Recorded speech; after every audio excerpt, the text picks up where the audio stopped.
Hello বন্ধুরা, good morning. Welcome back to my channel. তোমরা কেমন আছো? আশা করি সবাই ভালো আছো, ঈশ্বরের কৃপায় যে যেখানে আছো সুস্থ আছো। আমি প্রায় অনেক দিন পর তোমাদের কাছে আবার ব্লগ নিয়ে হাজির হলাম। আর আমার নতুন ব্লগে তোমাদের জানাই অনেক স্বাগতম। তো দেখো, আমি অনেক দিন প্রায় বাড়ি ছিলাম না, মানে শ্বশুরবাড়ি ছিলাম না, ছিলাম পিসি মানে মায়ের কাছে। কারণ পিসির খুব অবস্থা খারাপ গেছিলো, খুব শরীর খারাপ গেছিলো, সেতে গেছিলাম। তো তারপরে আমাদের বিয়ে বাড়ি ছিল, সেই বিয়ে বাড়িতে যাওয়ার জন্য ঘুচুকে তো মানে আমার সোনা বাবাকে ওখানে রাখতে হয়েছিল, রেখে তারপরে আমাকে বিয়ে বাড়ি অ্যাটেন্ড করতে হয়েছে। তো সেই জন্য আরও মানে অনেক দিন পরই তোমাদের কাছে ভিডিও নিয়ে হাজির হয়েছি, মানে চলে এসেছি ব্লগ নিয়ে। আর ওখানে যাওয়ার পরে বন্ধুরা, সত্যি কথা মন মানসিকতাও ছিল না। কারণ আমার পিসির এবার যে পরিস্থিতি হয়েছিল, পিসিকে যে সুস্থ করে তুলতে পেরেছি, এটাই ঈশ্বরের কাছে অনেক মানে ধন্যবাদ। তো যাই হোক, দেখো আমার বিছনা ঝাড়া হয়ে গেছে। হয়ে যাওয়ার পরে অনেকগুলো জামা কাপড় ছিল বাইরে, সেই জামা কাপড়গুলোকে নিয়ে চলে এসেছি। নিয়ে এসে এবার জামা কাপড়গুলো ভাঁজ করছি, এক এক করে ভাঁজ করে রেখে দিচ্ছি। আর তোমাদের দাদাভাই ওদিকে আজকে রান্না করছে বলতে রাতের জন্য চিলি চিকেন করছে। তোমাদের দাদাভাইয়ের পরে 2-3টে নাইটের ডিউটি ছিল দেখে, সেই জন্য আজকে সকালে বাড়ি এসছে। তো সেই ফাঁকে আমি আমার এই ঘরের এই কাজগুলো সেরে নিচ্ছি। আর এই যে আমার সোনা বাবা দেখো এখান দিয়ে ঘুরছে আর কি, দেখছে ও আর কি কী করছি। তো যাই হোক, জামা কাপড়গুলো ভাঁজ করে তারপরে এই যে কাঁথাটাকেও ভাঁজ করে নিচ্ছি। আর কাঁথাটা গায়ে দিই, কারণ মানে যেহেতু দুপুরে আর রাতে এসি ছাড়া হয়, ওই জন্য ঠান্ডা লাগে। তো সেই জন্য একটা চাদর বা কাঁথা তো রাখতেই হয় সাথে। তো যাই হোক, তারপরে এদিকে কাঁথা আর চাদরটাকে ভাঁজ করে নিয়ে তারপরে আমার নাইটটাকেও ভাঁজ করে নিচ্ছি। কাণ্ড দেখো, আলনার মধ্যে গেঞ্জিগুলোকে মেলে রেখে দিয়েছে, মানে ভালো গেঞ্জিগুলোকে মেলে রেখে দিয়েছে।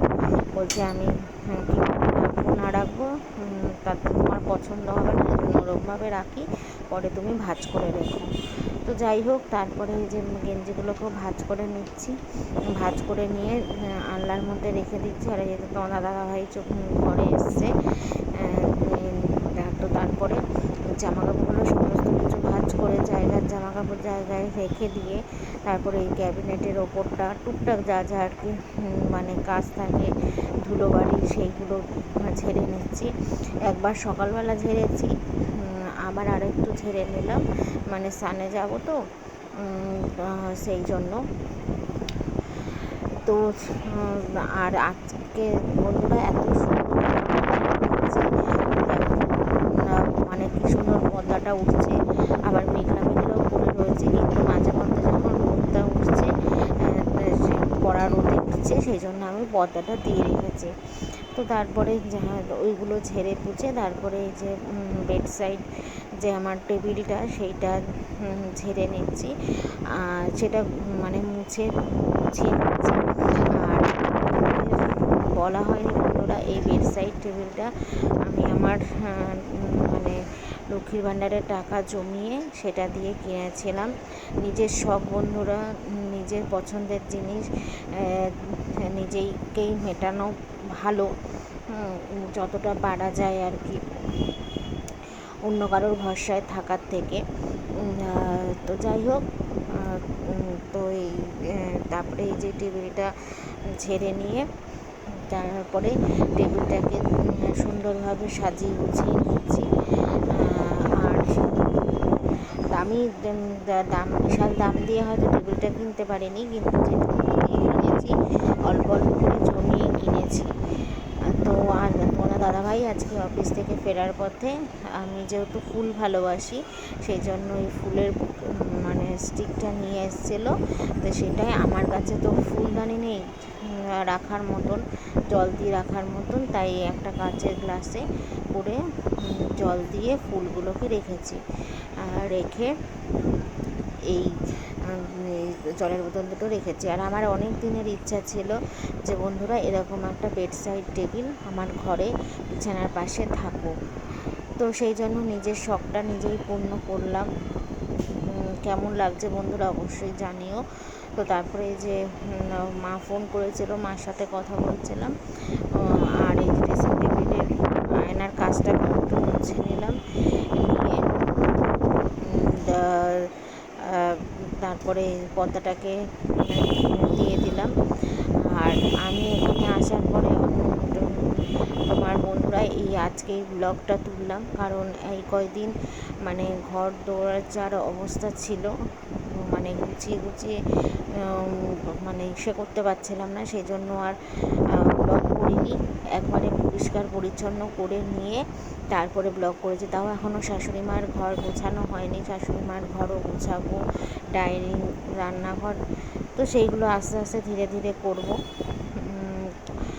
তো তারপরে দেখো বন্ধুরা ওদিকে জানলাটা দিয়ে রোদ আসছিলো দেখে আমি পর্দাটা দিয়ে দিচ্ছি, যেহেতু ঘরটা অন্ধকার হয়ে যাবে সেই জন্য আমি লাইটটা জ্বালিয়ে দিয়েছি। নিয়ে তারপরে এই যে আমার লোটাসের স্টিকটা, সেটাকেও আমি একটুখানি ঝেড়ে নিলাম। এইগুলো তো আর সব সময় ধোয়া যায় না, তাতে জিনিসটা নষ্ট হয়ে যাবে। তো তারপরে আলমারিটাকেও মুছে নিচ্ছি, যেটা হয়তো ভিডিওতে ওঠেনি, মানে তোলা হয়নি। তো তারপরে চলে আসলাম যে ড্রয়ারের দিকে, ড্রয়ারটাকেও মুছে নিচ্ছি। মুছে নিয়ে তারপরে ঘরটা ঝাড় দিয়ে আমি যাব স্নানে। আর এই দেখো আমার সোনা বাবা এসছে দেখতে আমি কোথায়, মানে আমি কি করছি। তো এই দেখো বন্ধুরা, এই হচ্ছে আমার ঘরের ফাইনাল লুক।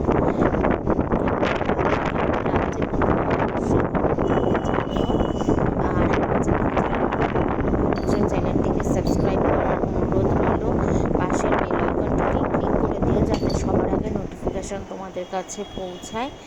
তো ওই দেখো আমার ঘর সম্পূর্ণ পরিপাটি। আর এই যে আমার সোনা বাবাও বসে রয়েছে। আর ওই দেখো আমার মাছটা কতটা বড় হয়ে গেছে দেখো। একদিন অবশ্যই বন্ধুরা আমার ঘরের মানে ভিডিও তোমাদের সাথে শেয়ার করব, রুম টাওয়ার। তো বন্ধুরা অনেক দিন পরে তোমাদের সামনে আমি মানে ক্যামেরার সামনে আসলাম। তো ব্লগটা কেমন লাগলো বন্ধুরা অবশ্যই কিন্তু কমেন্টে জানিও। আর আমার চ্যানেলে নতুন বন্ধু হয়ে থাকলে চ্যানেলটিকে সাবস্ক্রাইব করার অনুরোধ রইল। পাশের বেল আইকনটিকে ক্লিক করে দিও, যাতে সবার আগে নোটিফিকেশন তোমাদের কাছে পৌঁছায়। সবাই সুস্থ থেকো, ভালো থেকো, টাটা।